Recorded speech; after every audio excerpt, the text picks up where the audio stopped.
America అనేది మొదటి నుంచి కూడా ఇమిగ్రేషన్ బేస్డ్ ఎకానమీ.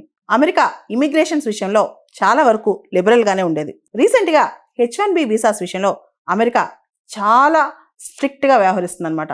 మనందరికి తెలుసు, ఎవరైతే అమెరికాలో పనిచేద్దాం అనుకుంటారో వాళ్ళకి అప్లై చేసుకునే వీసాలు జనరల్గా H1B వీసాస్ అనమాట. ఈ మధ్య కొత్తగా మేక్ అమెరికా గ్రేట్ అగైన్ లేదా ప్రొటెక్షనిజం ఇవన్నీ అమెరికాలో చాలా పెరిగిపోతున్నాయి. అంటే అక్కడ ఉద్యోగాలు అక్కడ వాళ్ళకి ఇవ్వాలి, అక్కడ బిజినెస్లు అక్కడ వాళ్ళే చేయాలి, ఇలాంటి రూల్స్ చాలా పెరిగిపోతున్నాయి అనమాట.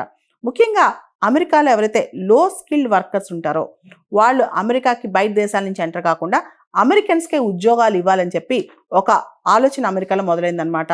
ఈ H1B వీసా పాలసీ అనేది ఏవైతే అమెరికన్ కంపెనీస్ ఉంటాయో చాలా ఎక్స్‌ప్లాయిట్ చేస్తున్నాయి ఈ పాలసీని. ఎందుకంటే అమెరికా వాళ్ళకి అంటే అమెరికన్ సిటిజన్స్కి ఉద్యోగాలు ఇవ్వకుండా బయట దేశాల నుంచి తక్కువ జీతాలు ఇచ్చి తెప్పించుకుంటున్నారు. కాబట్టి ఈ పాలసీస్ వల్ల అమెరికన్స్కి జాబ్ రావట్లేదు, బయట వాళ్ళందరికీ వచ్చేస్తున్నాయని చెప్పి డొనాల్డ్ ట్రంప్ ప్రభుత్వం నమ్ముతుందన్నమాట. అయితే దీనికి సంబంధించి మనకు తెలుసు, H1B వీసాస్ అనేవి ఇండియన్స్ ఎక్కువ మంది ఈ వీసాస్ని ఆస్పైర్ చేస్తారు. ప్రతి సంవత్సరం on and average 85,000 H1B visa slots America ఇస్తుంది అనమాట. అయితే దాదాపు వాటిలో ఎక్కువ శాతం ఇండియన్స్ తెచ్చుకుంటూ ఉంటారు.